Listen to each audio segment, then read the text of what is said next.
Throughout South Florida, the ballots in next month's primary election are filled with candidates of color.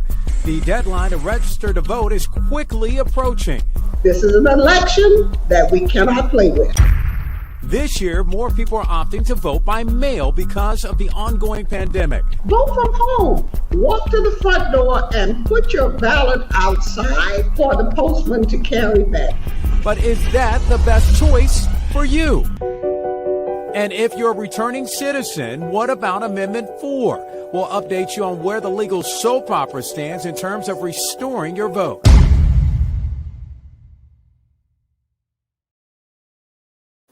Good evening, everyone, and welcome to our virtual NBC6 Voices on our Facebook and YouTube pages. I'm Jawan Strader. Well, today's conversation focuses on voting during the pandemic. The clock is ticking to register to vote in next month's primary election. The primary is August 18th. Now, the registration deadline is July 20th. That's Monday. And here to talk to us about voting during the pandemic are Natisha June. She's the Deputy Field Director for the ACLU of Florida. And Corey Shearer, he's the Director of Outreach for My Brother's Keeper of South Florida and the Southeast Regional Director of the Democratic Black Caucus. Welcome to the both of you, and thank you so much for joining us for this all-important discussion. Thank you for having me. Yeah, definitely. Thanks for having us. You got okay. Now I'm going to ask you guys some tough questions here, and I hope that you can answer them. And we want to encourage everyone out there, if you have a comment, if you have a question, feel free to ask, and we will try to get to our panelists with those questions. Well, let's start by talking about this upcoming primary. Since the deadline is right around the corner, Natisha, why is it so important for people out there to register to vote? Well, first of all, it's one of the most fundamental rights that we have, right? Being able to vote, to exercise our vote, especially in this current climate of COVID-19, what we've seen in past elections, we are voting because our life literally depends on it. And so we need people to go out to exercise, especially those who are eligible to vote. We have a great number, millions of people who are currently not even registered to vote in this state. So we need people to not only get registered, but we need people to go out and actually make the effort to vote this year. And Corey, some people think it's just all about the primary, but it's not. It's also about the November presidential election as well. So what is the significance of this election? You always hear it said, right, that this is the most crucial election. I think At this point, saying that is not, misnomer. This really is an important election, an important time in America's history. We have a candidate in Joe Biden that seems like he's able to actually take on the cares and concerns of all Americans. He feels that the presidency is a duty, a purposeful office, and an office that is representative of all Americans. And if all Americans want to be heard, that means that we actually have to show up and vote. Black Lives Matter is a movement that a lot of people dismissed. And now it's a movement that's sitting right at the table. And some of the issues are right there on the table, as well as some of the issues for other communities as well. There could be no more important election than this one when you're talking about all of the issues we've had as far as social issues, all the issues we've had with the person that's in the White House, who I think has let down the status of the office, as well as what we need to bring to Florida and South Florida itself. This is an election that's very important, and you should not be left out. And you should make sure that if you have a vote by mail ballot, if you have a way of voting, that you do it as soon as you can. Don't wait. And I have to ask you this before we get to the vote by mail ballot. I have to ask both of you this. Do you believe that the pandemic and the protests around the world, including our country, most importantly, is having an impact or will have an impact on the outcome of the election?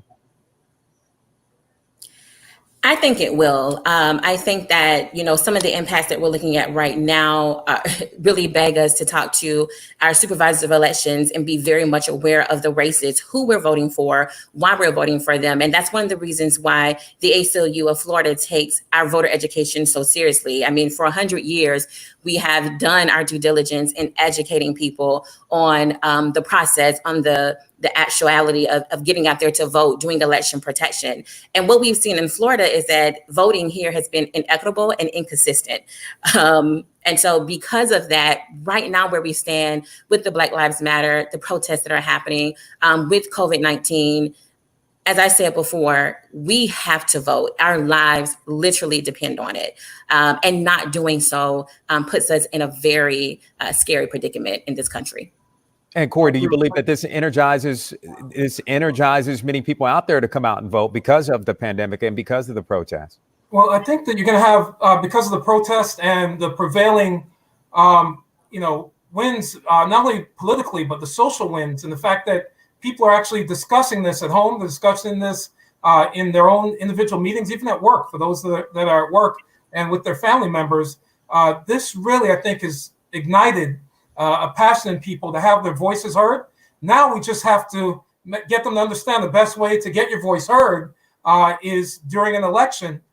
Is one way that you can actually have your voice recorded, right, for all of history and make a difference. And again, I like what was said about when you look at voter intimidation, voter suppression, what they've tried to do to take away our polling places, take away our ability to vote, voter misinformation. We even had voter nullification with the removal of certain elected officials. I think that excites people, and they realize that they've got to return power to the people and really vote in mass.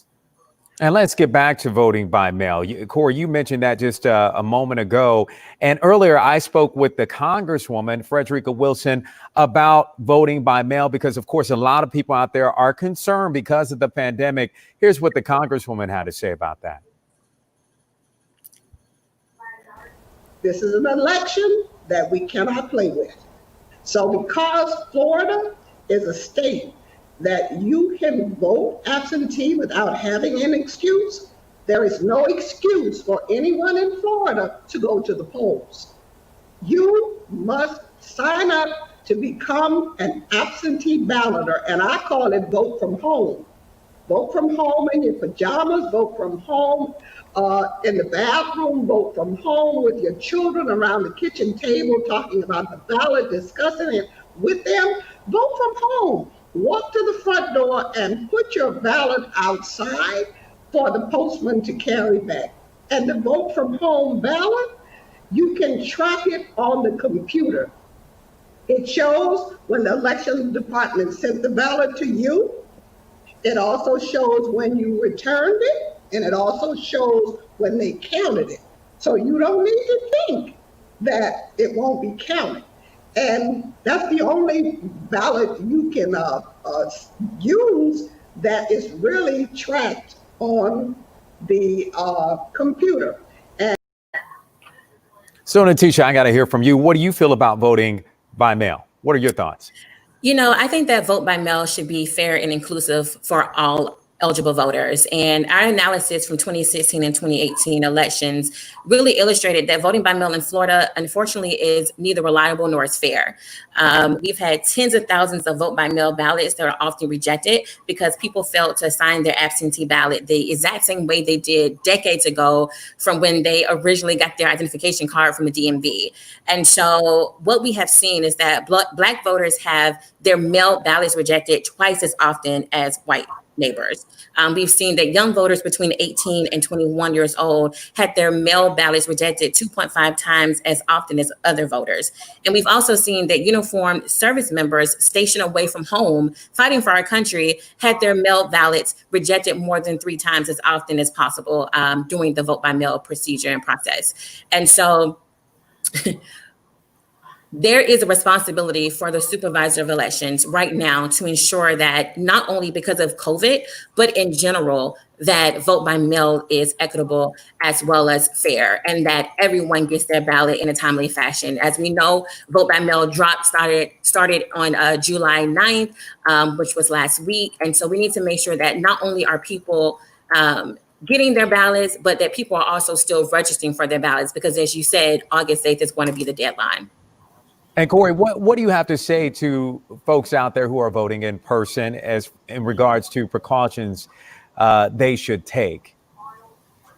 Jawan, primarily, first of all, let's acknowledge the fact that we're dealing with a pandemic that so far we really don't really know whether we're in phase 1, phase 2, phase 3, phase 4 at any time. A lot of times what the information we have is 2 weeks old, and we don't really understand what's really happening that day or the day or the next day.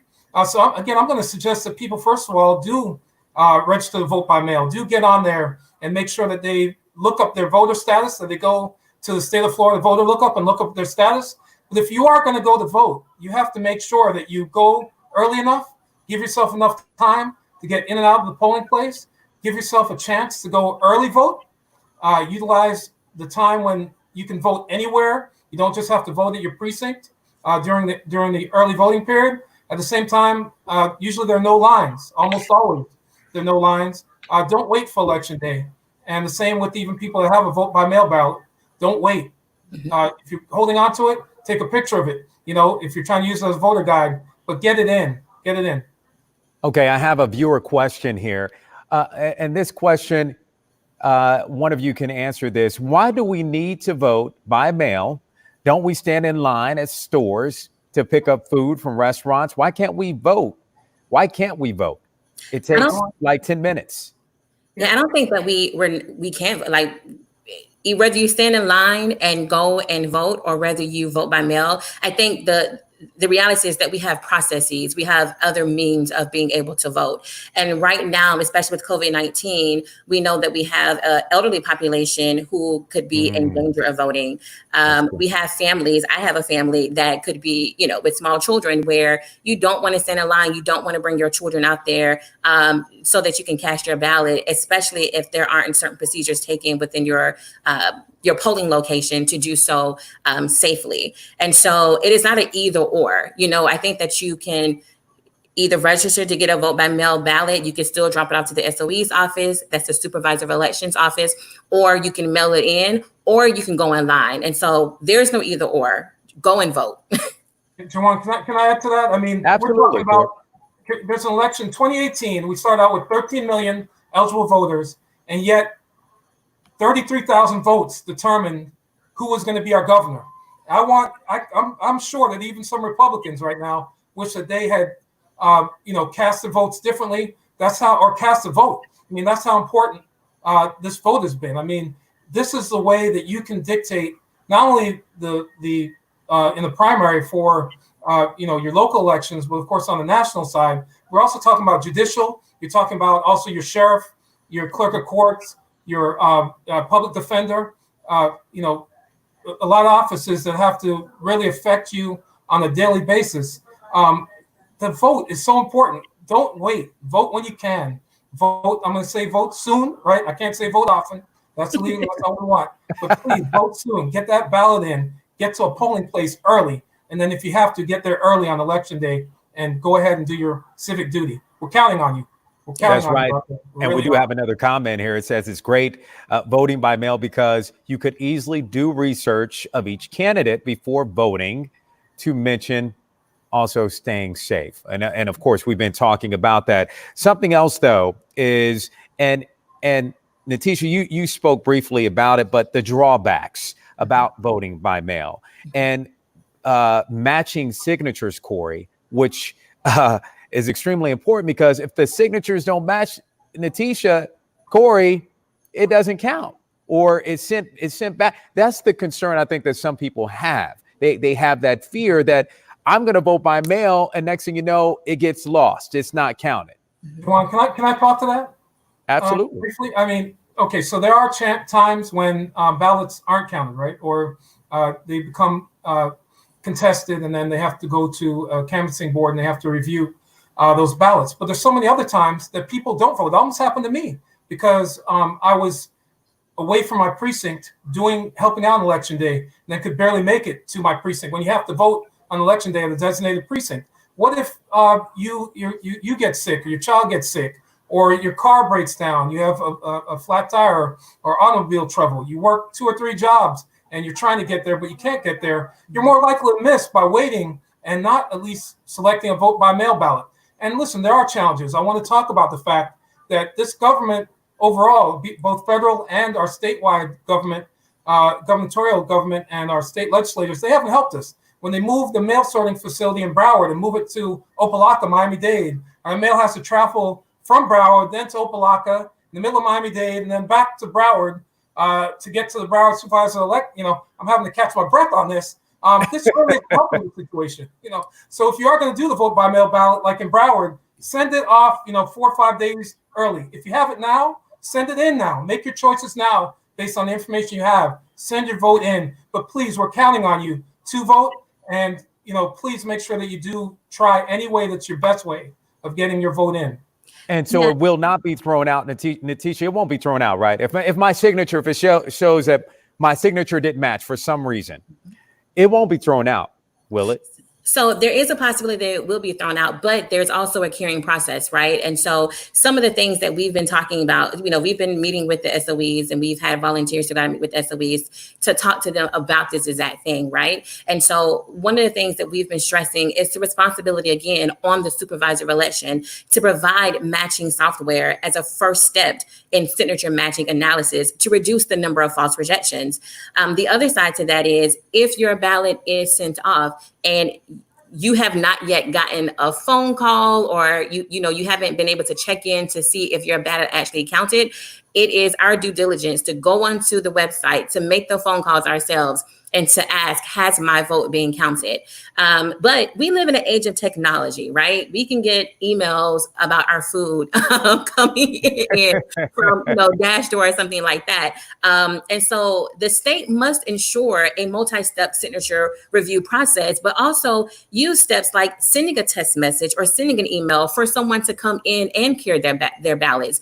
Back in 2018, we made a number of phone calls to people to go into cure their ballots, to cure their signatures on their ballots so that their ballot can be counted and so that their vote can be counted. And so there are multiple steps that can be taken, but I think it's incumbent upon us that, if we do get that phone call, not to brush it off, not to say, well, you know what, I tried to get my ballot out there and, nothing happened. No, we need you to go, and we need you to go back to the office. We need you to have your identification with you, do your signature and make sure they know that it is I who voted and I want my vote to be counted.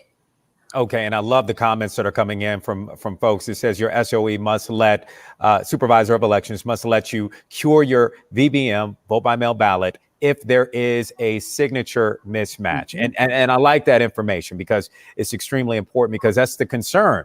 Again, it's the concern that we have because of voter suppression in the past and everything we've seen in the past. Mm-hmm. And, so I just want to make sure the bottom line is for folks to vote.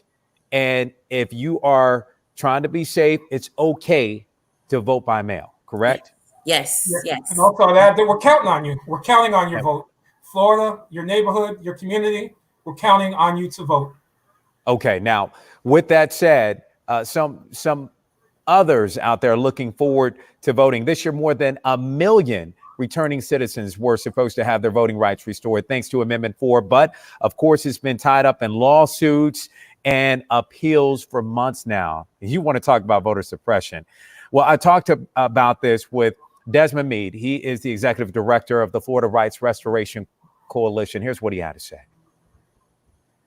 Even in spite of what's been going on, when we look at just the pure numbers, out of the 1.4 million Floridians that have benefited from Amendment 4, that we believe that around 500 to 600,000 of those individuals do not have to worry about fines and fees or costs and are able to actually register to vote right now. And I'm a little confused. Other than it being political. And I'm a little confused because I thought that you had the governor's support. I thought that you did have the support from many in Tallahassee. And then all of a sudden you get basically blindsided by a lot of these red tape issues and politics that's going on right now.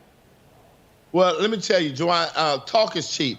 And I can tell you right now, I can't really even honestly say that the governor has supported this. From the time Amendment 4 was passed, when he insisted that politicians put their hands in our affairs, and now we see what results from that, which is the lawsuit.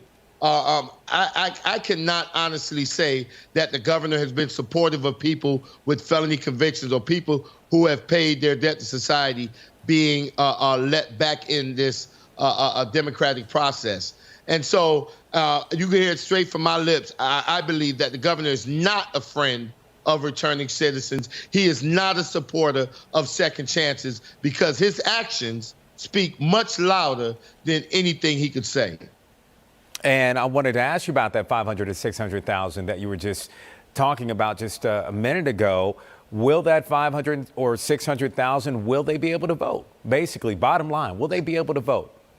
Oh, yes. Oh, yes. You know, just based on testimony that the state gave during the trial, we know that approximately at that time, 85,000 returning citizens were already registered to vote. My name is among that, Juwan. And I want to say that coming August, it's going to be the first time that I've voted in over 30 years, bro. Over 30 years. And so I know that there's so many people like me that is really looking forward to that opportunity to be a part of this democratic process again, right? And there's so many who may have fines and fees that was looking forward to it, that did have hope because of the trial court's ruling, just to have those hopes dashed by the governor's insistence on fighting against the courts and blocking any kind of attempt for people like me to be able to participate in elections. Lastly, I just want you to do what you always do. I want you to provide the information for those out there that may be confused on whether or not they can go to the polls. Maybe they can go to the primaries and cast their vote. If they can vote this year, if they have any questions or any concerns, what can they do? Well, listen, the great news is that FRC serves as an oasis in all this chaos, right? And we've recently actually partnered with the Orlando Magic to really launch a campaign that's hashtag get off the bench and get in the game, right? Vote. Register to vote. And so if anyone has any kind of questions or concerns about their eligibility or whether they need help paying fines and fees or costs off, we're here to help them. All they have to do is text the word fines to the number 82623, or they can call our 1-877-MY-VOTE-0 hotline. Once again, it's text the word fines, F-I-N-E-S, to the number 82623, or they can dial 1-877-MY-VOTE-0, and we will help anyone that call to determine whether or not they're eligible to go ahead and register to vote right then and there, or if they have fines and fees. We'll work with the state to determine how much they owe, and we'll work with the courts to get it waived, or we've already raised over $600,000 in our fines and fees campaign fund that goes, all of it goes towards helping people pay off their fines and fees so they can register to vote and participate in our democracy. Get off the bench and get into the game. Desmond Meade, thank you so much. We really appreciate you, brother, as always. Fabulous job. Thank you. All right. Appreciate you having me on. Great job, Desmond. Good job, man. Thank you. Thank you, my brother, as always. I got to let somebody else jump. All right. That conversation with Desmond Meade, I tell you, very, very fired up right there as he's talking about those voting rights being restored. And before we go back to our panelists, we're going to talk about the census real fast, because voting is only one of our civic duties to complete this year. Filling out the census is another. Here's something else that the Congresswoman had to say in my conversation with her about the all-important census. Listen. The census is so important. The census determines how much money we will get in our state for daycare, for SNAP benefits, Social Security, or how do we draw the lines for Congress, for our legislature. There's so many things. And you know what is so important? African American people forget to count the children. And so we always have an undercount in African American and our Hispanic and Haitian homes. So I'm saying to you, if you're keeping Miss Lucy's little girl and she's living with you, even though she's not your blood kin, you count her. Anyone who lives under your roof counted. And what's going to happen is, if you don't turn in your census form, they're going to haggle you over the phone. You don't need that.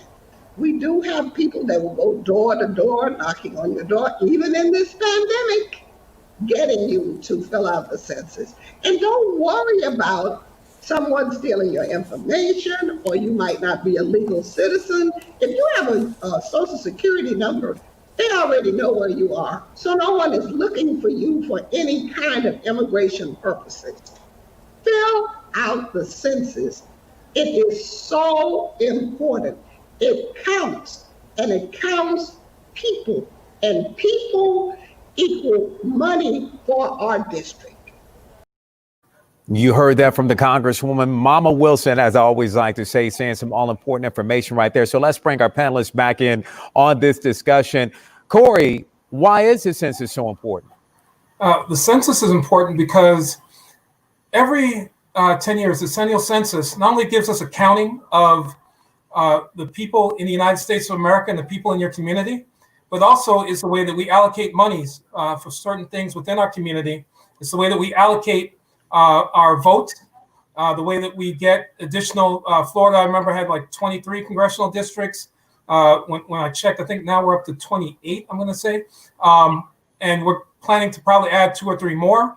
Within Florida itself, there's a chance that if you fill out the census right, it will affect the way that the Florida Senate is allocated.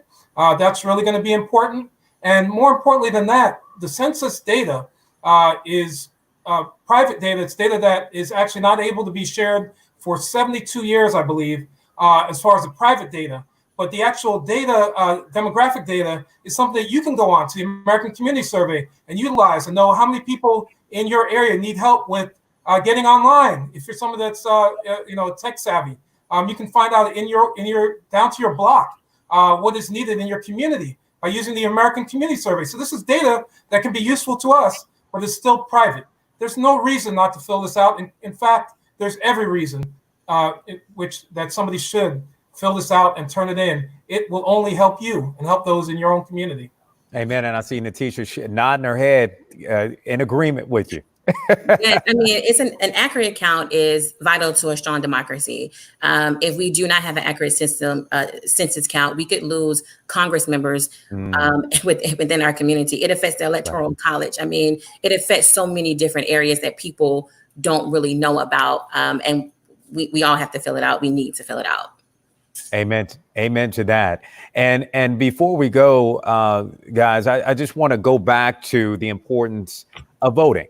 The importance of registering to vote. Again, July 20th, that is on Monday. July 20th is on Monday. It's important that folks know what they need to do in order to do so. So, Natisha, what do you want to leave with folks? We have a few minutes left. What do you want them to know?